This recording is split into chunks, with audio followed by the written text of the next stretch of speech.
தலித் சமுதாயத்தை சார்ந்த அரசியல் தலைவர்களும் சரி, தலித் சமுதாயத்தை சார்ந்த இயக்குனர் ப ரஞ்சித்தா இருந்தாலும் சரி, இப்போ இந்த படுகொலையை பார்த்துட்டு என்ன பண்ணிக்கிட்டு இருக்கீங்க, என்ன செஞ்சுக்கிட்டு இருக்கீங்க? ஏன்னா செஞ்சது உங்கள் சமுதாயத்தை சார்ந்த இளைஞனுங்கிறதுனால நீங்கள் வாயை பொத்திக்கிட்டு இருக்கீங்களா, இல்லை இப்படிலாம் நடக்கட்டும்னு நீங்கள் தூண்டி விட்டு வேடிக்கை பார்த்துக்கிட்டு இருக்கீங்களா? நீங்கள் ஒரு நீலம்ங்கிற அமைப்பை வச்சு நடத்துறீங்க. உங்களோட அமைப்பு சார்ந்த பெண்களுக்கும் சரி இளைஞர்களுக்கும் சரி நல்ல அறிவுரைகளை, ஒரு நல்ல விஷயங்களை நீங்க கற்றுக் கொடுங்க, நாங்க பாராட்டுறோம். அதை விட்டு நீங்க மாற்று சமுதாயத்து சகோதரர்களை லவ் பண்ணுங்க, காதல் பண்ணுங்க, அவங்க கிட்ட தவறுதலா நடங்கிற வன்முறையை இனிமேல் தூண்டாதீங்க. இவனெல்லாம் நடு ரோட்ல பப்ளிக்கு முன்னாடி உடனடியா தூக்கல போடணும். அப்படி இல்லை அப்படின்னா அவங்களுக்கெல்லாம் வெளிநாட்டில் கொடுக்குற மாதிரி கடும் தண்டனையை நிறைவேற்றினா தான் எவனுக்கும் அந்த மாதிரி எண்ணங்கள் இனிமேல் தோன்றக்கூடாது.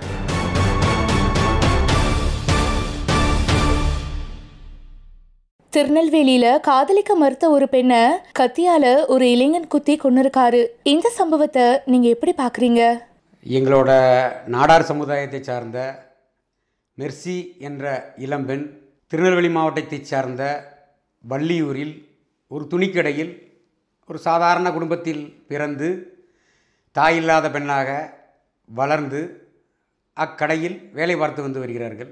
கடையில் வேலை பார்த்து கொண்டிருக்கும் அந்த நேரங்களில் அதே கடையில் பணியில் வேலைக்கு இருந்த தாழ்த்தப்பட்ட சமுதாயத்தை சார்ந்த ரவீந்திரன் என்ற இளைஞன் தன்னை காதலிக்கும்படி பலமுறை வற்புறுத்தியும் கட்டாயப்படுத்தியும் இருக்கிறான்.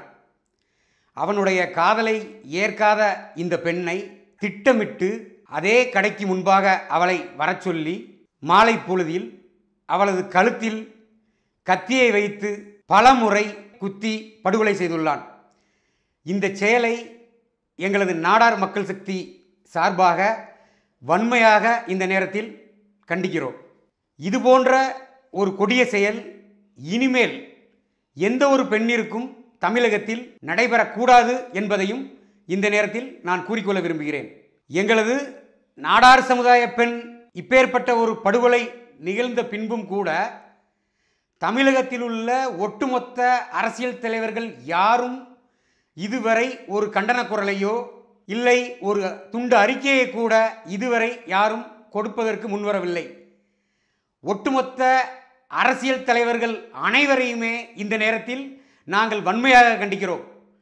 காரணம், இதே ஒரு தலித்து பெண் கொல்லப்பட்டிருந்தாலோ அல்லது தலித் சமுதாயத்தை சார்ந்த இளைஞன் கொல்லப்பட்டிருந்தாலோ ஒட்டுமொத்த ஊடகமும் ஒட்டுமொத்த அரசியல் தலைவர்களும் கொந்தளித்திருப்பார்கள். தினமும் அதே படுகொலையை பற்றி விமர்சனங்களும் செய்தித்தாள்களிலும் செய்தி ஊடகங்களிலும் தினமும் அதே கொலையை பற்றி கூறுவார்கள். ஆனால் மாலை நேரத்தில் படுகொலை செய்யப்பட்ட மெர்சி கொலை வழக்கை இதுவரை எந்த ஒரு செய்தித்தாள்களும் எந்த ஒரு ஊடகங்களும் இதுவரை திரும்பி பார்க்காதது ஏன் என்ற கேள்வி எங்களுக்குள் எழுந்துள்ளது. உயிர் என்பது அனைத்து மதத்தினருக்கும் அனைத்து ஜாதியினருக்கும் ஒன்றுதான். ஆனால் இது எங்களது நாடார் சமுதாயத்தை சார்ந்த பெண் என்பதாலோ ஏனென்று தெரியவில்லை, அரசியல் தலைவர்களும் பொதுவான மக்களும் இதை ஏறெடுத்து கூட பார்க்க மாட்டிருக்கிறார்கள். ஆனால் இதை நாங்கள் வன்மையாக கண்டிக்கிறோம். பொதுவாக தலித் சமுதாயத்தை சார்ந்த அரசியல் தலைவர்களாக இருக்கட்டும், அதே தலித் சமூகத்தை சார்ந்த இயக்குனர் ப ரஞ்சித்தா இருக்கட்டும், அவங்களாம் இந்த மாதிரி ஒரு ஆணவ கொலைகள்லாம் நடக்கக்கூடாது, இது முற்றிலும் முரண்பாடானது, இது எங்கள் சமுதாயத்து பெண்களையோ எங்கள் சமுதாயத்து இளைஞர்களையோ இந்த மாதிரி பாதிக்கும் போது இதை நாங்கள் ஏற்றுக்கொள்ள முடியலை, இதை ஜீரணிக்க முடியலை, இது அரசியல் உள்நோக்கம், இந்த மாதிரிலாம் சொல்லக்கூடிய தலித் சமுதாயத்தை சார்ந்த அரசியல் தலைவர்களும் சரி, தலித் சமுதாயத்தை சார்ந்த இயக்குனர் ப ரஞ்சித்தா இருந்தாலும் சரி, இப்போ இந்த படுகொலையை பார்த்துட்டு என்ன பண்ணிக்கிட்டு இருக்கீங்க, என்ன செஞ்சுக்கிட்டு இருக்கீங்க? ஏன்னா செஞ்சது உங்கள் சமுதாயத்தை சார்ந்த இளைஞனுங்கிறதுனால நீங்கள் வாயை பொத்திக்கிட்டு இருக்கீங்களா, இல்லை இப்படிலாம் நடக்கட்டும்னு நீங்கள் தூண்டி விட்டு வேடிக்கை பார்த்துக்கிட்டு இருக்கீங்களா? உங்களுக்கு இந்த நேரத்தில் நான் ஒரு கண்டனத்தை சொல்கிறேன். இதை இத்தோட நிறுத்தலை அப்படின்னா எங்களோட ஒட்டுமொத்த நாடார் சமுதாயமும் மிக பயங்கரமாக நாங்கள் கொந்தளிப்போம். இதோட பிரதிபலன் வேற மாதிரி இருக்குங்கிறத இந்த நேரத்தில் நான் தெளிவாக சொல்லிக்கிறேன். அரசியல் தலைவர்களாக இருக்கக்கூடிய நீங்களாக இருந்தாலும் சரி, இயக்குனராக இருக்கக்கூடிய நீங்களாக இருந்தாலும் சரி, நீங்கள் ஒரு நீலம்ங்கிற அமைப்பை வச்சு நடத்துகிறீங்க. உங்களோட அமைப்பு சார்ந்த பெண்களுக்கும் சரி, இளைஞர்களுக்கும் சரி, நல்ல அறிவுரைகளை, ஒரு நல்ல விஷயங்களை நீங்கள் கற்றுக் கொடுங்க, நாங்கள் பாராட்டுறோம்.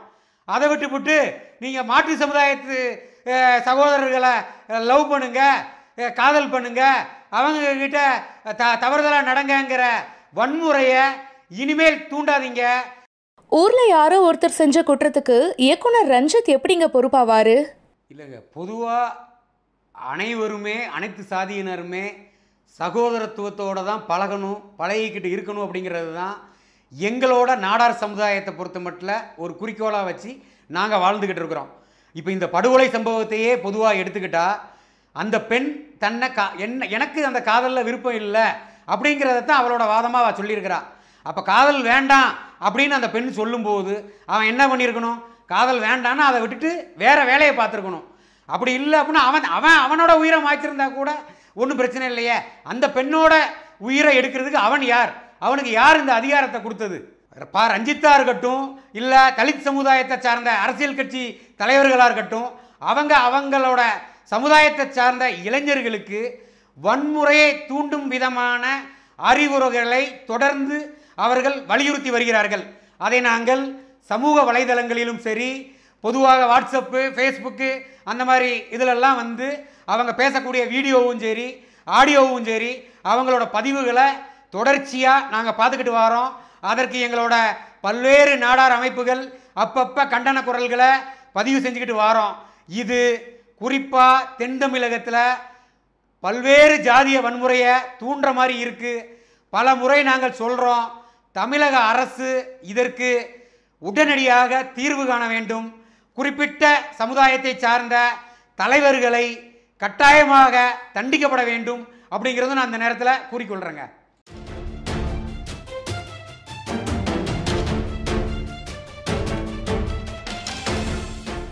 அந்த சிசிடிவி காட்சியை பார்க்கும்போது தென் தமிழகம்னு மட்டும் இல்லாமல் ஒட்டுமொத்த மக்களும், அதை பார்க்குற ஒட்டுமொத்த மக்களும் இப்படியும் ஒரு படுகொலையை நிகழ்த்துவாங்களா? இவனெல்லாம் ஒரு மனுஷ ஜென்மம் தானா? இவனெல்லாம் நடு ரோட்டில் பப்ளிக்கு முன்னாடி உடனடியாக தூக்கில் போடணும். அப்படி இல்லை அப்படின்னா அவங்களுக்கெல்லாம் வெளிநாட்டில் கொடுக்குற மாதிரி கடும் தண்டனையை நிறைவேற்றினா தான் தமிழகத்தில் இது மாதிரி கொடுஞ்செயல்கள் புரியணும்னு நினைக்கக்கூடிய எவனுக்கும் அந்த மாதிரி எண்ணங்கள் இனிமேல் தோன்றக்கூடாது.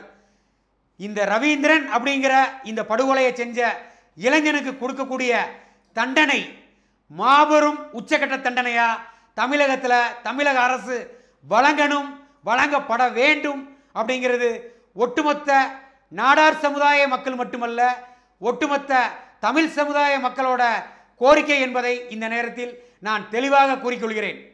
கஜா புயல் டெல்டா மாவட்டத்தையே சூறையாடி இருக்கு. அதை பற்றின உங்களுடைய கருத்து? இல்லை, உண்மையிலேயே இந்த கஜா புயலில் பாதிக்கப்பட்ட டெல்டா பகுதி மக்களுக்கு இந்த நேரத்தில் எங்களோட வருத்தங்களை, ஆழ்ந்த அனுதாபங்களை நாடார் மக்கள் சக்தி சார்பாக நாங்கள் தெரிவிச்சுக்கிறோம். எங்களோட நாடார் அமைப்புகள், பல்வேறு அமைப்புகள் மூலமாகவும், வணிகர் சங்கங்கள் அமைப்புகள் மூலமாகவும் பல நலத்திட்டங்களை, பல நிதி உதவிகளை, அது மட்டும் இல்லாமல் பொருட்களை தமிழக அரசு மூலமாகவும், எங்களது நாடார் சமுதாயத்தை சார்ந்த பல்வேறு அமைப்புகள், இயக்கங்கள் மூலமாகவும் டெல்டா பகுதிகளுக்கு நேரடியாக சென்றும் களப்பணி இப்போவும் ஆற்றிக்கிட்டு இருக்காங்க.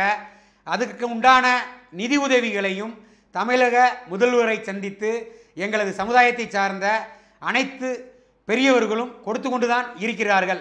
ஆனால் பொதுவாக சென்னை மட்டும்தான், தமிழகத்தின் தலைநகர் மட்டும்தான் ஒரு பாதிப்பை ஏற்பட்டால் அதற்கு ஒட்டுமொத்த தமிழகமும் மற்ற மாநிலத்தினர்களும் உதவி செய்வதற்கும் அனைத்து உதவிகளையும் செய்வதற்கு முன்வருகிறார்கள் என்ற ஒரு மாயை இருந்து கொண்டுதான் இருக்கிறது. ஆனால் டெல்டா மக்களுக்கு வேண்டிய உதவிகளை தமிழக அரசும் சரி அனைத்து அரசியல் கட்சி தலைவர்களுமே செய்து கொண்டுதான் இருக்கிறார்கள். இன்னும் அந்த செயல் வேகப்படுத்த வேண்டும். உரிய நிவாரணங்கள் உடனடியாக டெல்டா பகுதி மக்களுக்கு சென்றடைய வேண்டும் என்பதையும் இந்த நேரத்தில் தமிழக அரசிற்கு கோரிக்கையாக நாங்கள் வைக்கிறோம். ஸ்டெர்லைட் ஆலையை மறுபடியும் திறக்கலாம் அப்படின்னு ஓய்வு பெற்ற நீதிபதி ஒருத்தர் சொல்லியிருக்காரு. அதை எப்படி பார்க்குறீங்க? தமிழக மக்கள் அந்த ஸ்டெர்லைட் ஆலை தூத்துக்குடி மாவட்டம் மட்டும் இல்லை, தமிழ்நாட்டில் எங்கேயுமே இருக்கக்கூடாது அப்படிங்கிறதுக்காகத்தான் பல போராட்டங்களையும் பல ஆர்ப்பாட்டங்களையும் பல முறை செஞ்சாங்க. அதோட நிகழ்வாக கடைசியாக ஒரு அறவழியில் போராடின தூத்துக்குடி மக்களை 13 பேரை தமிழக காவல்துறை சுட்டு கொன்றுச்சு. அந்த சுட்டு கொன்ற வேதனை இன்னும் நீங்க கூட இல்லை. அந்த மரணம் நிகழ்ந்து கொஞ்ச நாள் தான் ஆயிருக்கு. அந்த மரணத்தை இப்போ நினச்சா கூட தமிழகம் மட்டுமல்ல உலகெங்கும் வாழும் தமிழர் ஒவ்வொருவரும் இப்போவும் வருத்தப்படுத்திக்கிட்டு தான் இருக்காங்க.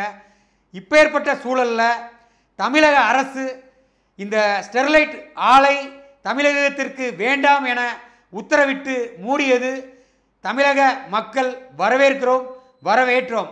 ஆனால் இப்படிப்பட்ட நிலையில் ஓய்வு பெற்ற நீதிபதிகளை கொண்ட குழுவை அமைத்து விசாரணை செய்த நீதியரசர்கள் மீண்டும் இந்த ஆலையை தமிழகத்தில் நிறுவலாம், தமிழகத்தில் இந்த ஆலையை தமிழக அரசு மூடியது தவறு என்று கூறுவது முற்றிலும் தவறான செயல் என்பதை இந்த நேரத்தில் நாங்கள் கூறுகிறோம்.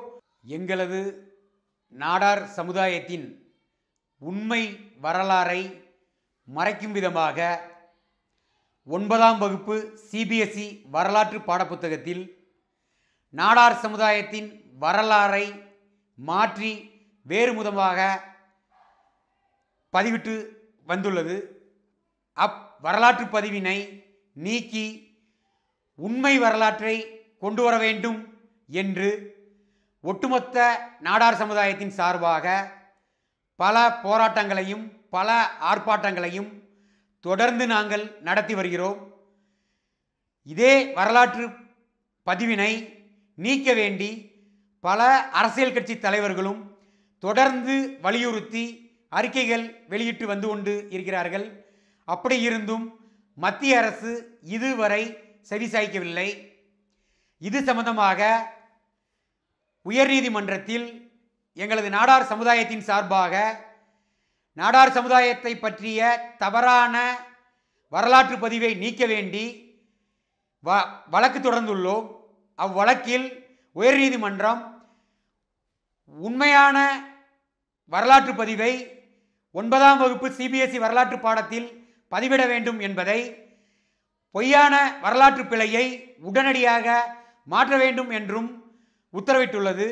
ஆனால் மத்திய அரசு இதுவரை அதை நிறைவேற்றவில்லை. எனவே மத்திய அரசை கண்டித்து வருகிற டிசம்பர் 2ஆம் தேதி ஞாயிற்றுக்கிழமை காலை 9:10 மணி முதல் மாலை 5 மணி வரை மாபெரும் உண்ணாவிரத போராட்டத்தை அனைத்து அரசியல் கட்சி தலைவர்களும் சமுதாய